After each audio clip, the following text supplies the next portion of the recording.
Hello, I'm Özgün. And I'm Daniel, and welcome to Art Talks for Beginners. If you're wondering whether a painting is by Kandinsky or Kaufman, then you're in the right place. welcome. Welcome. In this episode, we have a very simple looking painting, but it is very deep in meaning. Very different to the ones we've looked at. Yes. What do you see? Tell us, Daniel. I see like I say, very different. It looks like there are two characters or figures embracing each other in a hug or maybe a kiss or something. Mm-hmm. But one of the characters, one of the people here, a woman maybe, is looking out towards us in the painting. Color palette wise, red and black. It's very dark actually overall, but there's this flash of red down the center, interrupted by the figure, the black of the figure. I see that they're both kneeling perhaps as well. Slightly different angles, so they're coming up towards each other from a sort of not directly, not 180 degrees to each other, but sort of something else. A little bit confusing maybe. Yeah. And then, perspective and stuff is out of the question. It's more modern, so it's kind of... Completely. I guess it's, I don't know, I have no idea what period it will be, but we'll get to that, I'm sure. Yes. So, Daniel, when you look at the painting, who do you think these people are? A clue for you would be in the dresses, in the clothes. Right. I think, I don't know, the black figure just looks like, I think that's a woman, and it looks like she's completely covered. But the other one, who I think is a man, has like a cap. And the strong red reminds me a lot of the cardinal dress. Yes. So I wonder whether... Yes, he's from the clergy. He is a cardinal, and he has the red robes of the cardinals, and he has the red cap of a cardinal. But then why and are they who could the woman be? Well, I mean, if combine it with the idea of clergy. Exactly. Is it a nun? Yes, she's a nun, and she has all the black clothes and the white clothes underneath her cap. They should... Oh yeah, now I see that. And when you look closely, you see... Huh? No kissing allowed. Almost kissing. Or embracing. The painting is actually called the caress. Ooh, okay. So they're caressing each other. They're about to kiss as well. So what do you think about it when you see a cardinal and a nun? Yeah, I don't know. That's not what the really church weird, is about, right? I think if it's a Catholic church, the cardinals must be celibate, right? Yes, of course. And the nuns as well. Yeah, both of them. So it seems maybe this is talking about the longing then. They've chosen to commit themselves to the faith. They've married the church, but they still have the human longing. You're getting there somewhere. Oh, I'm good at this. Good, yes. I think we should focus on the figures a little bit more. Focus on their faces first. Okay. Let's try to read it. Right. How does the man look and how does the woman look? Look at the woman first. It's very important. The woman, I think it's easier to read the woman a little bit. Her face she's looking directly at us, so it's like addressing us, I guess. Yes, to the viewer. Yeah, and it looks like she's maybe been caught. Yes. Yeah. Exactly. She looks as if she's a little bit startled. So we just caught them off guard. Right. A little bit. They were caressing each other, and I tend to read it a little bit like the cardinal is about to kiss her. Yes. Looks a little bit like that. He's more in profile. Mm-hmm. Yeah, and then at that moment the door opens and you got in. Yeah. And she started looking at the viewer. Right. So that's the point. Look at the hands then. The hands, it's a bit hard to tell whose hand. This must be her hand, I guess. Yes. So she's how are her holding hands? Yeah, very flat. Maybe touching him, like on the back, maybe. Yeah, pressing on him. the shoulder. I mean, it's really hard to tell what. Or look at the movement. She also looks as if she's praying. Oh yeah, that's true. Can you see that too? Yeah, but only one hand. We don't see the other one. Yeah, but you can imagine then the other one comes from the other angle and looks a little bit like praying though. I mean, I think this is a double game here. She looks as if she's caressing him at the same time combining with her identity as a nun. You may think that she's also doing the sign of praying. And it's quite similar at the cardinal as well, I think. Yeah, closer to his face, maybe also praying then. Yeah, looking a little bit like praying, but at the same time he's touching her on the shoulder.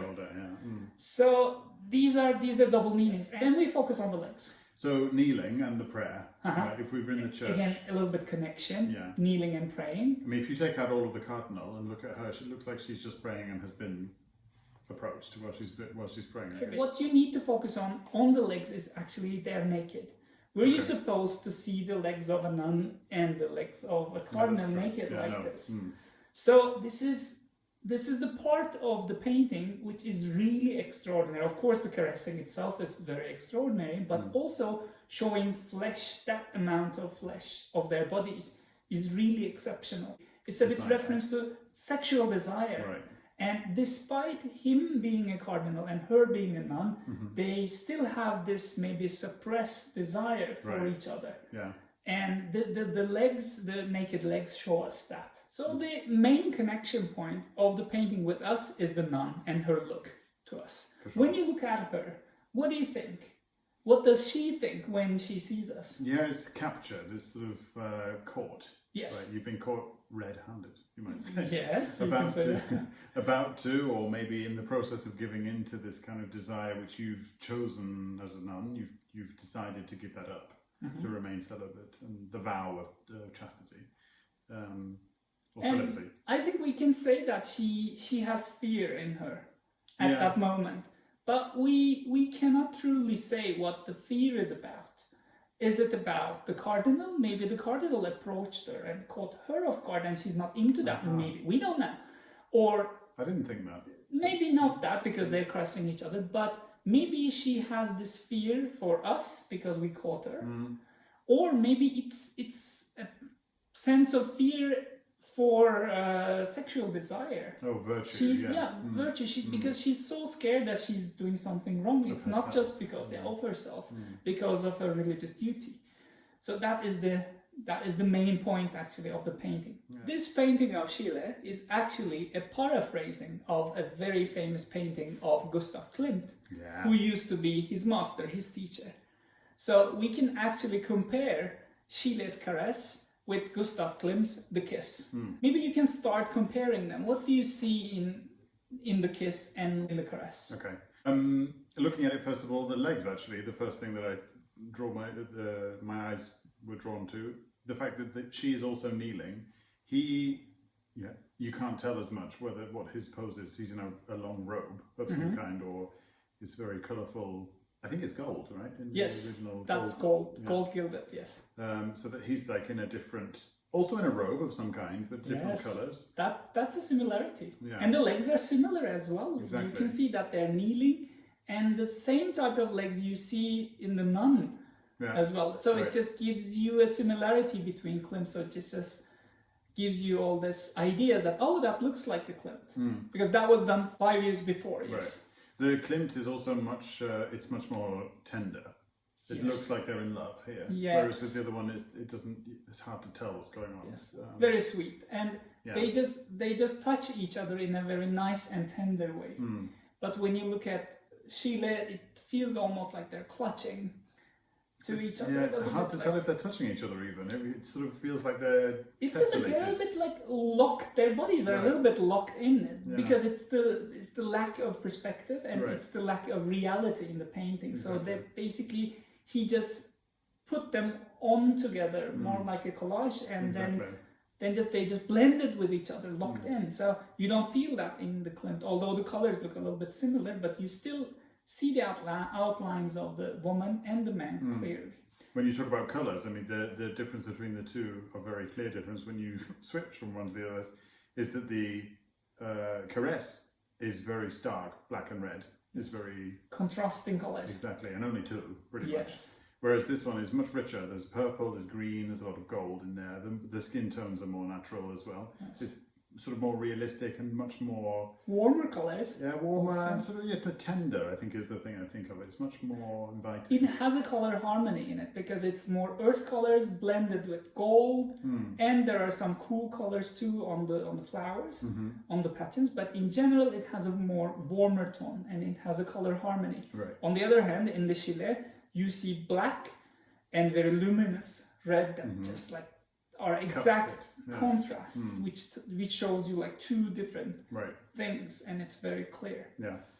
About the behavior of the people in the paintings, how do you see the faces and the hands? Okay. Yeah, the faces. I mean, both of them have their eyes open in the Caress. Right. They're both looking at us. Actually, now I look at it, they're very alert. Right. Whereas the guy's face is not visible in the Klimt. It's turned towards the woman, and she has her eyes closed. And her face is sideways as well. So it's much more sort of submissive, perhaps, or sort of she's given herself, or that it's to love. Right. So it's more tender, more sweet. Yeah. and more gentle. Romantic. More romantic, exactly. On the other hand, in the Caress, you see the characters are very alert because they are startled with our entry in the place. This feels like furtive, like it's kind of they've been caught in a moment which is not. They shouldn't be doing this. Whereas this one is more of a celebration of the union. Yes, the love that the couple has. Exactly. So these are the differences that we see. One is very sensual. Right. Klimt is very sensual. On the other hand, I think Schiele, we can call it more provocative. And especially based on the characters' occupations. Exactly. Do you know why he painted this? We don't exactly know why, but I think the starting point is Klimt because it's his master, and he just in the beginning of his career, Schiele took so much inspiration from Klimt. There are many paintings of him that look like the Klimt paintings, but after a while he broke from his style, which is more Art Nouveau or symbolism, and he created his own style, Schiele. And I think Schiele has this urge for renewal in style, renewal in art, and he also wants to break from tradition. So what is a better subject than this if you want to break from tradition? By how the art looks, plus which subject it the popularity handles. I mean, it's a very provocative, it's a very untouchable subject he takes in, and he shows it in a way to just push people to the edge a little bit. That's true. Okay, we got to the fun part of the video again, but this time I'm not going to make you force me, please. guess the movement. It's a little bit tough this time, but let's focus on the technique. What we see here. First, we can talk about composition, color, light and shadow effects, and maybe even brush strokes this time. Let's look at the Schiele and tell me what you see in terms of technique here. I mean, there is no perspective pretty much. It's like completely 2D almost. There are shapes that are tessellating in a way. But having said that, there's a lot of interesting sort of geometry to it. You know, you have like these lines. It feels sort of geometrical in a way, which is inviting. There is perspective actually, but not in the way you are used to seeing. Actually, there are different points of view in the painting, so you look at it from different perspectives, from points of view.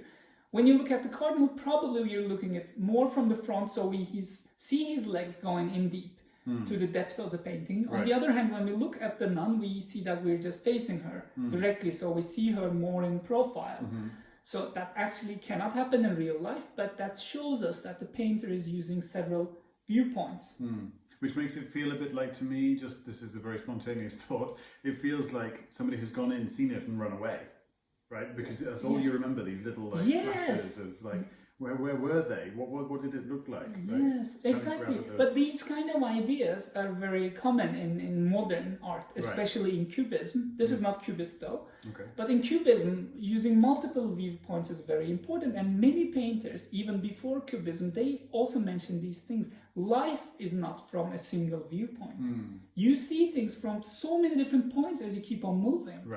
But your mind combines them and creates a 3D image in your head, but actually it's just moving. So that these kind of thinking brought all these Cubist ideas with different perspectives combined in a single painting. I think this is somehow related to this idea. What else? Let's look at the brush strokes and colors. Colors we talked about. They're very in this very one. Jarring colors. Exactly. Very sort of contrasting. The brush strokes, I don't know, they feel quite sort of long, and it seems like flat in a way. There's not much detail on some parts are very flat, like the clothes are very flat. The flat black, we see the red quite flat, but when you get closer to the hands and the faces, especially the face of the Cardinal, you see a lot of brush strokes. You see a lot of different colors that we don't expect to see on his face. Yeah, the green. Greenish, yellowish, even black, tones of black you see on the face. So it's very, I should say, maybe a little bit descriptive. So it just gives you the texture of his face, maybe how different muscles on his face look. So it is very, very different. It's not very inviting at all. Like, it's not attractive in a way. You don't, I mean, you expect, if you see green and yellow on a face, that's illness. Yeah, but that doesn't reflect you the reality. Normally, if that was a classic painting, we would expect that person to be sick. like yellow-looking face. Exactly. In this one, that just tells you something else. It's related with the movement. You tried to make me guess, or you hinted that I could maybe guess, and thankfully we didn't get there because I have no idea what the movement could be. Yes. So you have to tell me. Okay. The movement of this painting is Expressionism. Okay. And Expressionism is basically formed by expressing personal opinions, personal emotions on things, okay. subjective personal feelings, right. instead of showing objective reality, what right. we have seen before that movement, more or less, before Impressionism especially. We have seen more reality that is shown us in terms of illusions, right. the illusion of creating the reality back again to us on a canvas. But at this stage, when we get to Expressionism, we see that the painter is more focused on expressing his or her emotions to us instead of creating the realist looking image. Right. Because at this stage, the message becomes more important than the visual. Okay. And the ideas behind become more important than the crafts of painting the amazing looking thing. They don't care about this anymore. Right. They want to show their emotions to the viewer. Okay. And they want to make a connection with you. Make a point. Yes, make a point and make you think. Why he paints a nun and cardinal caressing each other. Why he paints these bodies intertwined with each other, legs showing different perspective. Why does he use these colors? Why is there this expression on the face? All these things he asks. And Expressionism has different ways of showing this. They can especially distort forms, which we see here a bit as well. The bodies are a bit distorted. They don't look realistic. Yeah. They can use very jarring colors, contrasting colors. They can use very thick brush strokes. They can use very movable brush strokes, very clashing with each other, maybe even geometric patterns they may use in the paintings, and they can use like really violent looking designs, killing all the balance, for example. This is archetypical beauty. Yes. So we cannot say that Expressionism has one single style. You can see very bright colors next to each other, for example. There are many different types of Expressionism, but the focus is more on expressing the painter's emotions. Right. And the earliest example we have seen is Munch's Scream, actually. In this one, we have started to see the first expressionist brushstrokes on the sky, on the sea, on the man's face. Right. The forms started to become distorted at that time. And when we get to the 20th century, Schiele takes this form and challenges the tradition that he took from his own master, Klimt, and he says that I can paint this painting, and I can bring my own comments, my own feelings, expression, and my own maybe ideas about sexual desire and how strong it is, and reflect it on the two people who cannot have any access to sex. Yeah. What else should I know about Schiele then? This is my first encounter with him. Schiele has started working with Klimt in 1907, so 5 years before that, roughly. And when he got to Klimt helped him a lot. He has seen the talent in him and provided him with education and helped him get introduced to new clients, and he bought some of his work, so he supported him. And Schiele really broke from tradition, and he painted interesting, provocative pieces. And they were more based on sexuality.